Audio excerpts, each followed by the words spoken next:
प्यारे बच्चों, गणित की क्लास में आप सबका एक बार फिर से बहुत स्वागत है। आज की क्लास में हम लोग क्लास 2 में पाठ 2 के अंतर्गत छोटी बड़ी संख्याओं के बारे में सीखेंगे। बच्चों, जिस दुनिया में हम रहते हैं ये बहुत सुंदर है और विविधताओं से भरी हुई है। इसमें अलग अलग तरह की चीज़ें हैं। अगर हम ध्यान से देखें तो कोई चीज़ आपको बड़ी दिखाई देती है, कोई चीज़ आपको छोटी दिखाई देती है। और छोटी बड़ी चीज़ों का ये जो अंतर है, बहुत बार हम सिर्फ अवलोकन करके ही पता लगा सकते हैं। दो पेड़ों के इन चित्र में, चित्र ए में जो पेड़ बना है वो चित्र बी के पेड़ से ज़्यादा बड़ा है, क्योंकि ये ज़्यादा जगह ले रहा है। इसका मतलब ये पेड़ बड़ा है और ये पेड़ छोटा है। इसी प्रकार अगर हम इन दो टोकरियों की तुलना करें तो लाल वाली टोकरी पीली वाली टोकरी की तुलना में बड़ी है, क्योंकि ये भी ज़्यादा जगह ले रही है।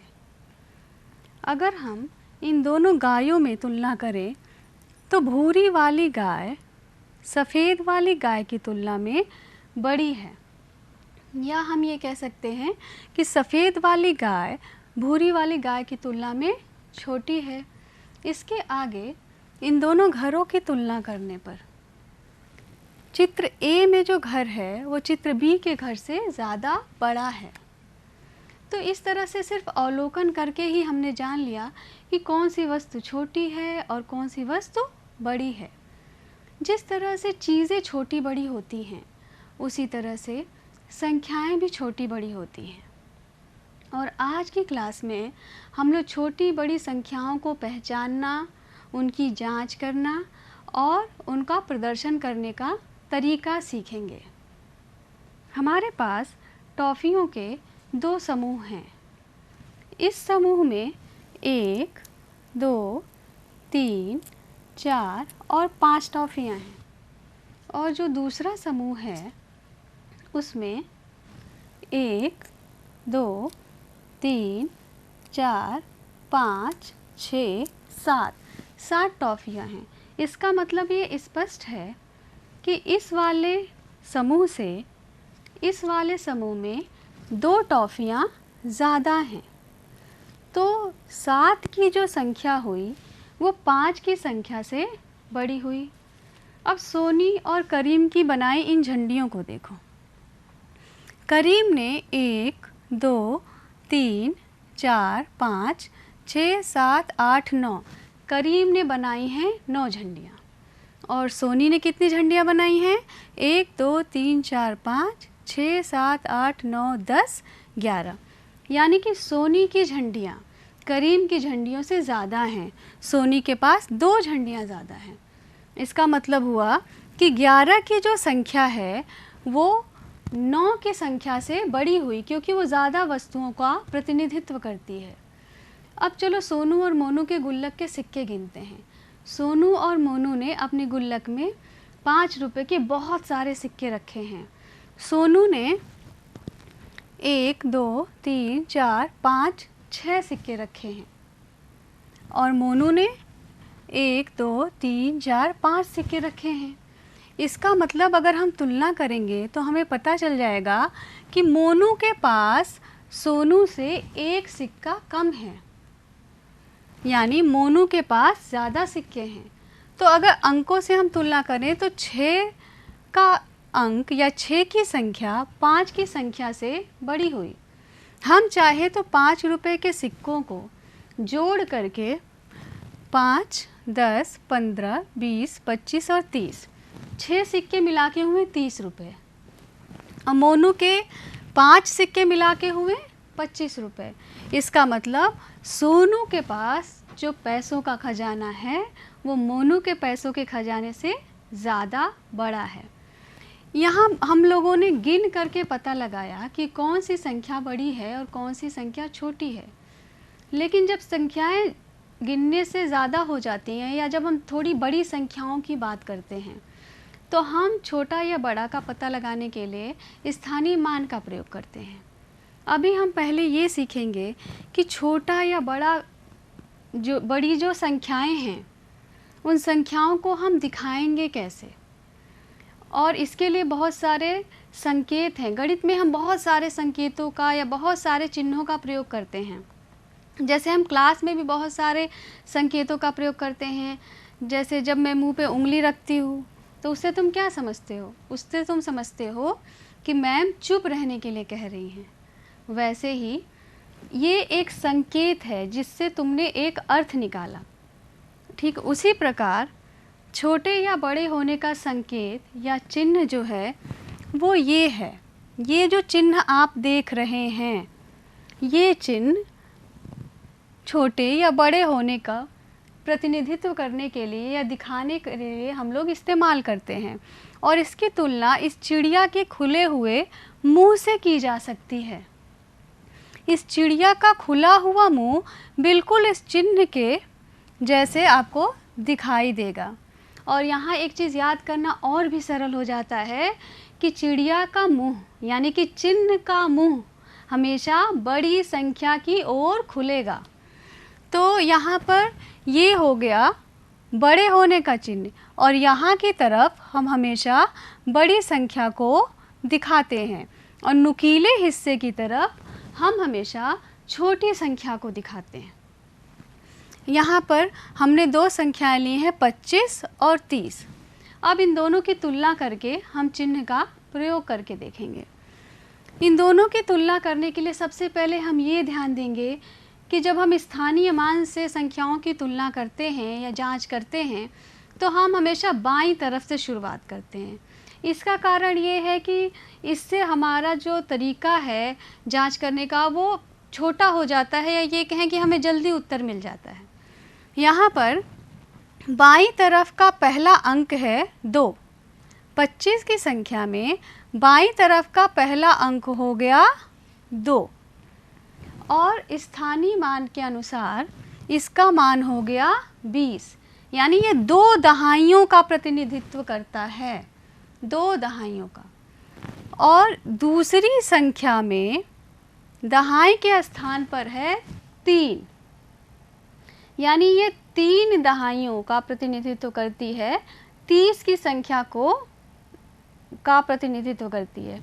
तो आपको ये बहुत स्पष्ट है कि जिस संख्या में 3 दहाइयाँ हैं वो उस संख्या से बड़ी होगी जिसमें 2 दहाइयाँ हैं।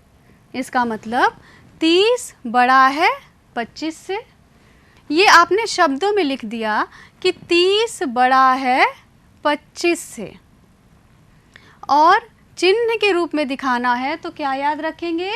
चिन्ह का मुंह हमेशा बड़ी संख्या की ओर खुलेगा। इसका मतलब कि 30 बड़ा है 25 से। आपने चिन्ह को ऐसे रख दिया, तो ये चिन्ह से भी आपने दिखा दिया। इसी बात को हम चाहें तो उलट के भी कह सकते हैं। अगर 30 बड़ा है इसका मतलब ये हो गया कि 25 छोटा है। तो 25 को छोटा दिखाने के लिए हम चिन्ह को उल्टा करके प्रयोग करेंगे, यानी कि चिन्ह का जो नुकीला वाला हिस्सा है वो 25 की तरफ रख देंगे। कैसे पढ़ेंगे? 25 छोटा है 30 से, और चिन्ह के रूप में हम इसको इस प्रकार से दिखाएंगे, यानी कि 25 छोटा है 30 से। बच्चों, संख्याएं हमेशा छोटी या बड़ी नहीं होती हैं। कभी कभी हम समान चीज़ों को भी देखते हैं। जैसे आप इन पेंसिल के चित्रों में देखेंगे कि दोनों ही समूहों में 6 पेंसिलें हैं, यानी पेंसिल की संख्या जो है वो बराबर है। तो बराबर होने की स्थिति में हम इस विशेष चिन्ह का प्रयोग करते हैं, बराबर, बड़ा छोटा बराबर। ठीक है, तो ये जो बराबर का चिन्ह है जब चीज़ों की संख्या समान होती है तब हम इस्तेमाल करेंगे। पढ़ेंगे कैसे? 6 पेंसिल बराबर 6 पेंसिल। तो ये तरीका है कि दो संख्याओं के बीच में कौन सी संख्या बड़ी है या कौन सी संख्या छोटी है, या संख्याएं बराबर हैं उन्हें दिखाने का। अब हम 3 अंकों की एक संख्या पर इसका प्रयोग करेंगे। हमने संख्या ली है 250 और 205। क्योंकि ये 3 अंकों की संख्या है तो इसमें इकाई, दहाई और सैकड़ा, इन तीनों ही स्थानों पे अंक होंगे। तो बाईं तरफ से शुरुआत करें तो पहला अंक पहली संख्या का है 2, ठीक है। तो सैकड़े के स्थान पर 2 है, यानी इस संख्या में 2 सैकड़े आए हैं, 200। तो इसका स्थानीय मान कितना हो गया? 250 में 2 का स्थानीय मान हो गया 2। दूसरी जो संख्या है उसमें भी सैकड़े के स्थान पर 2 आ गया है, इसका मतलब उसमें भी 2 सैकड़े हैं, तो उसका भी स्थानीय मान 200 हुआ। यहाँ पर हमने देखा कि सैकड़े के स्थान की जब हमने यहाँ पर तुलना की तो दोनों में ही जो अंक आए वो बराबर थे, यानी वहाँ भी सैकड़े के स्थान पर 2 है, यहाँ भी 2 है, स्थानीय मान के अनुसार वो भी 200 है और ये भी 200 है, तो दोनों बराबर हो गए। इसका मतलब जब हमने सैकड़े के स्थान की तुलना की तो हम ये नहीं पता लगा पाए कि इन दोनों संख्याओं में कौन सी बड़ी संख्या है, इसलिए हम अगले स्थान की तरफ चलेंगे। अगला स्थान है दहाई का। पहली संख्या में दहाई के स्थान पर है 5, यानी कि 5 दहाइयाँ 50। 5 दहाइयाँ किसके बराबर हो गई? 50, यानी कि 250 में दहाई के स्थान पर मौजूद 5 का स्थानीय मान कितना हो जाएगा? 50 हो गया। और 205 में दहाई के स्थान पर क्या है? 0 है, और 0 दहाई का मतलब वो उसकी वैल्यू जो है या उसका मान जो है वो 0 है।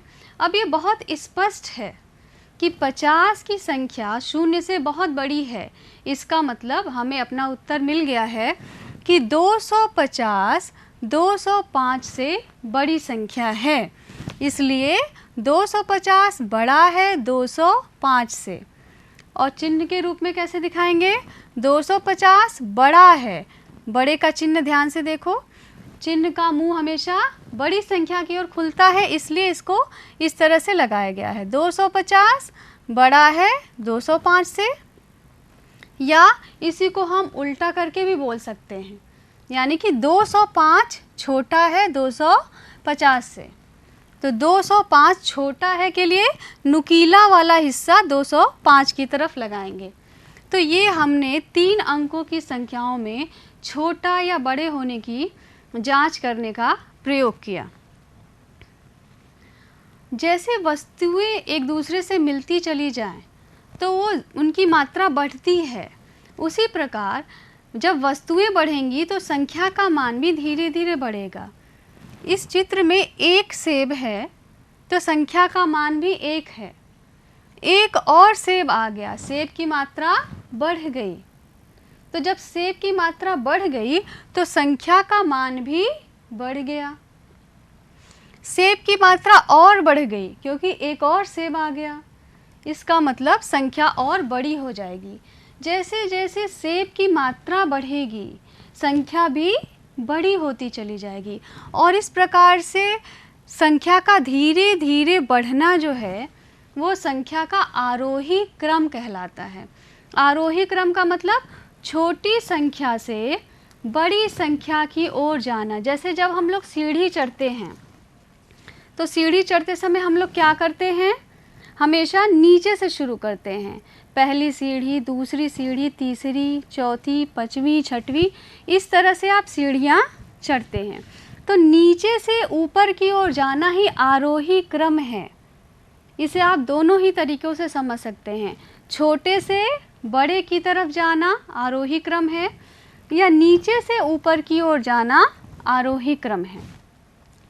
तो यहाँ पर अगर हम इन संख्याओं की तुलना करें तो 1 छोटा है 2 से, 2 छोटा है 3 से, 3 छोटा है 4 से, और 4 छोटा है 5 से। क्योंकि हम आरोही क्रम छोटे से बड़े की तरफ चल रहे हैं, सेब की संख्या लगातार बढ़ रही है। तो इसको प्रदर्शित करने का तरीका ये है कि जो चिन्ह हमने अभी अभी सीखा था उसको हम 2 संख्याओं के बीच में तुलना करके लगातार बार बार दोहराएंगे। जैसे हमने 1 और 2 की तुलना कर ली, जब 1 और 2 की तुलना की तो 2 बड़ा है 1 से, इसलिए चिन्ह का मुंह किधर खुला? 2 की तरफ खुला। अब 2 और 3 की जब तुलना की तो 3 बड़ा है 2 से, तो यहाँ चिन्ह का मुंह जो है वो 3 की तरफ खुला। 3 और 4 की तुलना की तो क्या निकला कि 4 बड़ा है, 4 ज़्यादा मात्रा को दिखा रहा है, बड़ी संख्या को दिखा रहा है, इसलिए चिन्ह का मुंह हम किधर खोलेंगे? 4 की तरफ खोलेंगे। इसी प्रकार 5 4 से बड़ा है तो चिन्ह का मुंह 4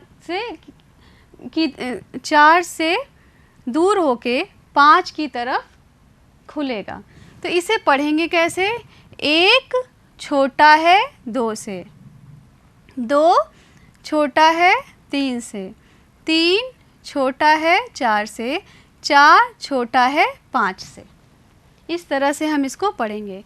और इस प्रकार से आप किसी भी संख्याओं के समूह को लेकर के उनकी तुलना करके उनको आरोही क्रम में, ये संख्याओं के लिखने का आरोही क्रम है, संख्या छोटी से लगातार बड़ी होती चली जा रही है।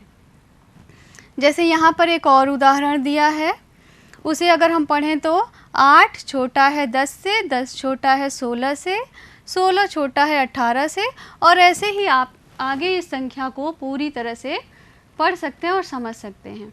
यहाँ एक और चीज़ अगर बच्चों आप समझने की कोशिश करो कि एक ही संख्या की तुलना जब 2 अलग अलग संख्याओं से की जाती है तो वो संख्या कभी किसी संख्या की तुलना में बड़ी हो जाती है और किसी संख्या की तुलना में छोटी हो जाती है। जैसे 2 की तुलना जब हम 1 से करते हैं तो ये बड़ी संख्या है, लेकिन इसी 2 की तुलना जब हम 3, 4 या 5 से करेंगे तो ये एक छोटी संख्या है। तो संख्या का छोटा या बड़ा होना इस बात पर निर्भर करता है कि उसकी तुलना हम किस संख्या से कर रहे हैं। तो ये था संख्याओं का आरोही क्रम यानी बढ़ता हुआ क्रम। और इसका जो अगर हम उल्टा कर दें, आरोही क्रम मतलब छोटे से बड़ा होना, और अगर इसको उल्टा कर दे तो बड़े से छोटा होना, यानी ज़्यादा से कम होना, मात्रा कम हो रही है या सीढ़ियों से हम नीचे उतर रहे हैं तो उसे हम कहते हैं अवरोही क्रम। यानी कि हम सीढ़ियों पर ऊपर चढ़ने की बजाय सीढ़ियों से नीचे उतर रहे हैं। ठीक है, अगर आप ध्यान से देखें तो यहाँ पर आपको सबसे बड़ी संख्या दिखाई देगी ऊपर, और नीचे उससे छोटी, उसके बाद उससे छोटी, फिर ऐसे ही संख्याएं धीरे धीरे और छोटी होती चली जाएंगी। ये है संख्याओं का अवरोही क्रम यानी कि ऊपर जाना, और ये है संख्याओं का अवरोही क्रम यानी कि नीचे जाना। आप यहाँ बढ़ रहे हैं और यहाँ नीचे की तरफ घट रहे हैं। ऐसे ही जो यहाँ उदाहरण दिया हुआ है ये 8 फूलों का समूह है, ये 8 की संख्या को प्रदर्शित कर रहा है। एक फूल अगर इसमें से हम हटा दें तो ये संख्या हो गई 7, यानी फूल कम हुए तो संख्या छोटी हो गई। एक फूल और कम हो गया तो संख्या और छोटी होके 6 हो गई, और कम हुआ तो 5 हो गई, और कम हुआ तो 4 हो गई। जैसे जैसे फूलों की मात्रा कम हो रही है वैसे वैसे संख्याएं छोटी होती चली जा रही हैं, और इस घटती क्रम को हम कहते हैं अवरोही क्रम। और अगर इसे हमें चिन्ह के साथ दिखाना हो तो हम 2 संख्याओं की तुलना करेंगे और पाएंगे कि 8 जो है वो 7 से बड़ा है क्योंकि इसमें फूलों की संख्या अधिक है। तो क्या करेंगे, हम इसे इस प्रकार प्रदर्शित करेंगे, 8 बड़ा है 7 से, 7 बड़ा है 6 से, क्योंकि 7 में फूलों की संख्या ज़्यादा है और 6 में फूलों की संख्या कम है। इसी प्रकार 6 और 5 की तुलना करें तो 6 में फूलों की संख्या 5 की तुलना में ज़्यादा है, इसलिए 6 5 से बड़ी संख्या है। इसे पढ़ने के लिए हम इस तरह पढ़ेंगे, 8 बड़ा है 7 से, 7 बड़ा है 6 से, 6 बड़ा है 5 से, 5 बड़ा है 4 से, और 4 बड़ा है 3 से। तो ये लगातार फूलों की संख्या कम हो रही है, वस्तुओं की मात्रा लगातार कम हो रही है, इसलिए ये क्या है, अवरोही क्रम है। इसे हम किसी भी दूसरी संख्या में प्रयोग करके इसको हम पढ़ सकते हैं, या वही उदाहरण जो इसके पहले हमने लिए थे उसमें भी हम अवरोही क्रम में संख्याओं को सजा सकते हैं और उन्हें पढ़ सकते हैं। संख्याओं के बढ़ने का क्रम और संख्याओं के घटने का क्रम आपने समझ लिया।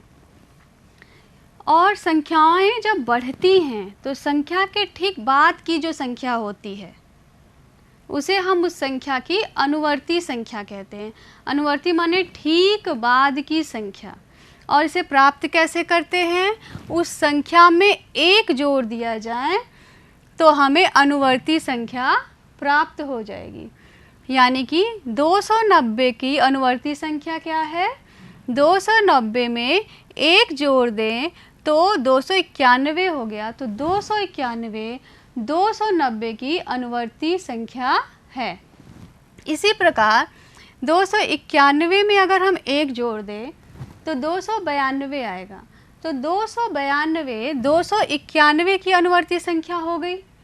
इसी प्रकार 293 की अनुवर्ती संख्या 294 होगी, 294 की अनुवर्ती संख्या 295 होगी। अनुवर्ती संख्या अपनी मुख्य संख्या से हमेशा बड़ी होती है। क्यों? क्योंकि वो एक जोड़ने पर प्राप्त हो रही है। और एक होती है पूर्ववर्ती संख्या, यानी पहले की संख्या, किसी संख्या के ठीक पहले की संख्या। तो उसे ज्ञात करने के लिए हम क्या करेंगे, संख्या में से एक घटा देंगे। 324 में से एक घटा दिया, क्या मिलेगा, 323। 323 324 की पूर्ववर्ती संख्या है, यानी कि पहले की संख्या, और इसका मान अपनी मुख्य संख्या से हमेशा कम होता है। इसी प्रकार अगर हम 323 में से एक घटा दें तो हमें 322 मिल जाएगा। 322 323 की क्या होगी, पूर्ववर्ती संख्या। 322 में से एक घटा दें 321 मिल जाएगा। 321 क्या है, 322 की पूर्ववर्ती संख्या। 321 में से एक घटा दें 320 मिल गया। 320 321 की क्या है, पूर्ववर्ती संख्या। इसका मतलब पूर्ववर्ती संख्या और अनुवर्ती संख्या मुख्य संख्या के साथ साथ होती हैं। एक जोड़ने पर अनुवर्ती संख्या आ जाएगा और एक घटाने पे पूर्ववर्ती संख्या आ जाएगा।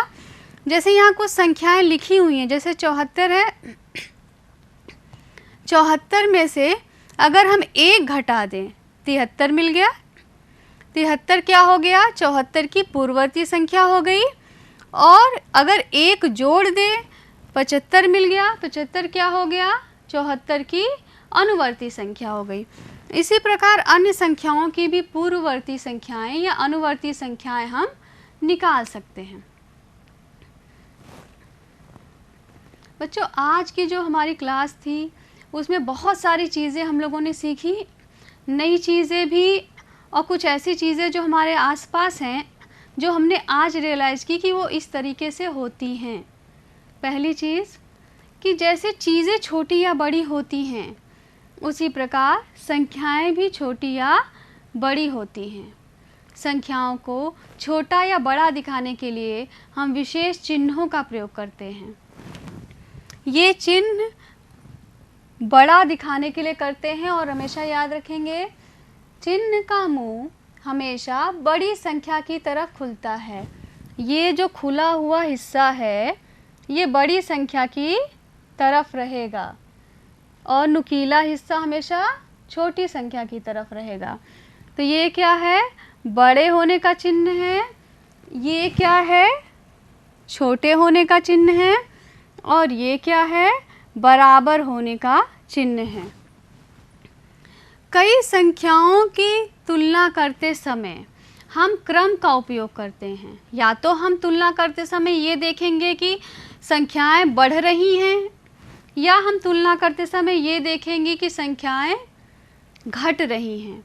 संख्याओं के बढ़ते रहने के क्रम को हम आरोही क्रम कहते हैं, संख्याओं के घटने के क्रम को हम अवरोही क्रम कहते हैं। यानी कि छोटे से बड़ा होना आरोही है, बड़े से छोटा होना अवरोही है। किसी संख्या की अनुवर्ती संख्या यानी उसके ठीक बाद आने वाली संख्या प्राप्त करने के लिए हम संख्या में हमेशा 1 जोड़ते हैं। अनुवर्ती संख्या मुख्य संख्या से हमेशा बड़ी होती है। किसी संख्या की पूर्ववर्ती संख्या प्राप्त करने के लिए हम संख्या में से हमेशा 1 घटा देते हैं। पूर्ववर्ती संख्या हमेशा मुख्य संख्या से छोटी होती है। और इन सभी जो अवधारणाएं हैं या जो चीज़ें आज हमने क्लास में सीखी हैं, इन पर आधारित कुछ गृह कार्य भी हैं जो हम लोग करेंगे और इसको हम आपको समझा देंगे कि इसमें आपको कैसे कैसे करना है। गृह कार्य का जो दूसरा प्रश्न है, ये सारे प्रश्न आपको आपकी गिनतारा पुस्तक के पेज नंबर 19 पर मिलेंगे। प्रश्न संख्या 2 में कुछ संख्याओं के समूह दिए हुए हैं। इन समूहों के बीच में हमें ये जांच करके कि कौन सी संख्या बड़ी है, कौन सी संख्या छोटी है, हमें उचित चिन्ह लगाना है। जैसे 750 और 39, इन दोनों में कौन सी संख्या बड़ी है? जो संख्या बड़ी होगी उसमें चिन्ह लगाएंगे। चिन्ह लगाते समय ध्यान देंगे कि संख्या जो बड़ी होगी उसकी तरफ चिन्ह का मुंह हमेशा खुला रहेगा। प्रश्न संख्या 3 में 2 समूह दिए हुए हैं और दोनों समूह में कुछ संख्याएं दी हुई हैं। इन संख्याओं को हम आरोही क्रम में यानी बढ़ते हुए क्रम में लिखेंगे। यानी सबसे पहले सबसे छोटी वाली संख्या, फिर उससे बड़ी संख्या, फिर उससे बड़ी संख्या, फिर सबसे बड़ी संख्या। इसी प्रकार प्रश्न संख्या 4 में हमें अवरोही क्रम में लिखना है, यानी बड़ी संख्या से छोटी संख्या की तरफ आना है। तो सबसे पहले सबसे बड़ी वाली संख्या लिखेंगे, फिर उससे छोटी, फिर उससे छोटी, फिर सबसे छोटी। प्रश्न संख्या 5 में 2 संख्याएं हैं, 426 और 730। इनकी अनुवर्ती संख्या लिखना है आपको और पूर्ववर्ती संख्या भी लिखना है, यानी संख्या में 1 जोड़ना है और 1 घटाना है। इस प्रकार से आप ये पूरा होमवर्क पूरा करेंगे और मुझे बहुत आशा है कि आज की क्लास आपके लिए बहुत उपयोगी होगी। अगली क्लास तक नमस्कार।